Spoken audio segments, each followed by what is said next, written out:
A real thought-provoking address by the Honorable Minister. May I now invite Mr. Narayanan Ramaswamy, Kpmg Impact Champion for India, for a fireside chat with Mr. Arun Kumar, Chairman and CEO, Kpmg India. The topic which they're going to speak on is the evolving ESG landscape in India. So, over to you, Narayan, or Nana as he's called. Okay, good evening. Thank you so much, and I hope you all can see me and hear me. Wonderful, and thank you, Bombay Chamber, for giving us this wonderful opportunity. I don't think we could have asked for a better platform or, for that matter, a better topic. It is indeed a pleasure to be a part of the BCCI Sustainability Conclave, and it's only contextual that we deliberate about achieving net zero, a topic that is very relevant for all the stakeholders, government, business community, and civil society at large. The ESG agenda, which is our topic, is in fact a much wider canvas. It goes beyond even net zero, and tracing it origins to the seminal work Who Cares Wins championed by the late Kofi Annan. Today ESG is a boardroom agenda. Arun, as you know, I'm fresh from the global impact discussions that KPMG is pursuing worldwide. And I'm thrilled at the kind of initiatives that a global firm like KPMG has taken. Like, for example, the decarbonization hubs that being planned across, I think, is a solution to help the local firm, and also new digital tools, like the honorable minister also talked about how digital technologies need to be used. A climate IQ tool that will help identify opportunities and risks, I think, is in the right place. And also the massive collaboration with University of Cambridge and New York Stern to sensitize people on this many major initiatives. Apart from that, the global alliances, we can't fight this alone, and teaming up with the likes of Google, Microsoft, and ServiceNow, I thought was a great initiative, and I'm personally very excited to be the champion for India, where along with these players, we are also going to offer these solutions here. Most importantly, is the voices for a sustainable future, where we'll bring in concerns of various people and platform together. So I'm very excited, not just to be a part of this, but also to make a little difference that we can, in this field. As you know, COP26 summit has provided the much needed fillip to the ESG agenda. India has made some really far-reaching commitments as a part of this, as you know. But independently, we've been pursuing our own initiatives as well, from a compliance perspective more. Where do you think the India Inc. is positioned in terms of our ESG readiness and for achieving net zero as per our COP26 declarations? Arun? Yeah, no, thanks, Nana. But first, let me just compliment the Bombay Chamber and Anjali on this very important conference, focusing on an extremely important topic. So thank you, and thanks for allowing us to participate. So Nana, you really touched on many issues. I compliment you for your participation on the Kpmg Impact. So for those in the audience, Kpmg Impact is a global initiative to focus the entire firm, both inwards for ourselves as well as for our clients, on the importance of ESG. So this has been launched globally. We're a firm of 220,000 people. So just imagine the power if we can all carry the message of ESG to our clients. The way we see this in KPMG is that ESG is going to be as transformative as digitization. So digitization, especially the last 2 years, digitization has had a great fillip. Now, in many senses, you can think about the pandemic itself as an environmental issue. It's something that affects all of humankind. We're all in this together. We have seen how uneven distribution of vaccines has resulted in increased danger to everyone. So the whole ESG agenda tells us that we are on one planet, and as the minister very interestingly explained, the whole issue of temperature change is one planet. We're in this thing together. So we all have to act together. So in that context, all of us acting on the ESG agenda is going to be really important to save prospects of humankind, but also to make sure that each of our businesses and our individual welfare is enhanced. So it's a very big initiative, and we as a firm are very focused on it. We see that our clients will be very focused on it. They are focused on it. So we are going to, and coming to Nana's question about how are we positioned on ESG readiness in India, I think we're all at the early stages. Certainly in India, we're the early stage. In most parts of the world, we're at fairly early stages. However, a number of initiatives have come together, some under the World Economic Forum, to get a common understanding of how are we going to track progress on ESG. So the big four have been involved, other firms have been involved to come up with to create common ground on measuring progress. Once we've come up with the metrics, how do you set goals? How do you track them? So that's the overall picture. Now, how do we see this going forward? We think it'll go through many phases. The first one, first of all, is like an awareness phase, an awakening phase, if you might, where people have to learn to understand that this is an issue. Now, the COP26 meeting just recently in Glasgow was again very helpful in reminding the world that this is an important issue and everybody needs to do something about it. It's not just one country's issue or two countries. Everybody has to. So that first one is awakening. And every stakeholder, not just governments, the private sector, other entities. So I think we are right now in that first phase, an awareness phase, people understanding what they should do. This will be followed by an adoption phase, which regulation will drive. So we are at the early stages of that. And in India, SEBI has come up with the business responsibility and sustainability reporting approach. The Ministry of Company Affairs, Corporate Affairs, has come up with a way to focus on looking at many themes like sanitized value chains, labor welfare, gender equity, fairness indices. So these have to do with the S of E, S, and G, and some have to do with the E of ESG. I think supply chain is going to be a key one. If we are focused on net zero, it's not just about our entity being net zero, it's about the entire supply chain being net zero. So what we procure should be procured from net zero enterprises. So supply chain is an area we think will go through a lot of transformation for multiple reasons. Alongside the ESG imperative, there's also the imperative of not being overly dependent on a single source of supply. This became evident when we had the US-China trade war, so to speak, that suddenly it was clear you cannot have overwhelming dependence on one country.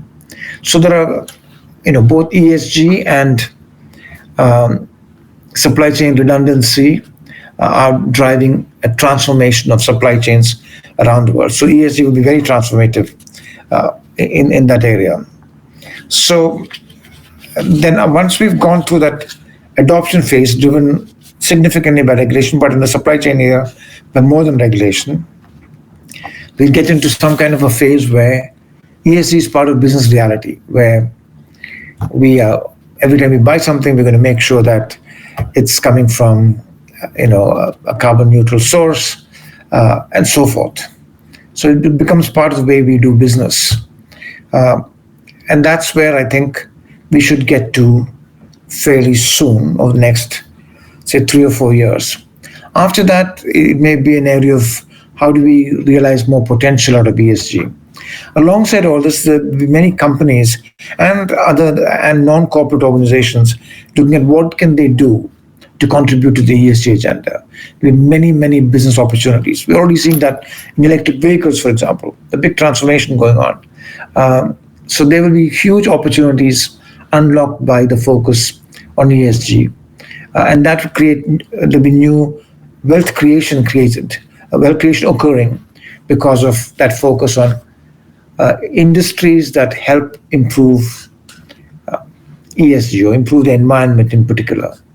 So I think we are entering a very exciting stage. We are the stage one, we're like at the awareness phase now, but very soon we'll be clipping through the next few phases.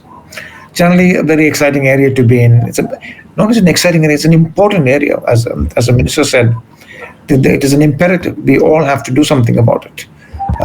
As corporate citizens, corporations as citizens need to contribute to making a better place. And a very important area is in the area of ESG. So back to you, Thanks, Narayan. Arun. Thank you so much. I think you put it very nicely in terms of the journey that corporates and, for that matter, all parts of the society go through when they, adopt ESG. And as you rightly said, I'm just paraphrasing, the initial phase is going to be the tough one, where you understand what ESG, you adopt to them. And as you rightly said, you move on to the third or fourth phase is when perhaps the benefit of this, those organizations, maybe we are not talking about new business practices, maybe we are talking about even new businesses emerging out of it. And India, as one of those young economies and in a rapid growth phase, I'm sure is going to be one of the big beneficiaries of ESG, and the world that has changed into the new order where ESG underpinnings is going to be the most important factor for doing global business. We emerge as leaders.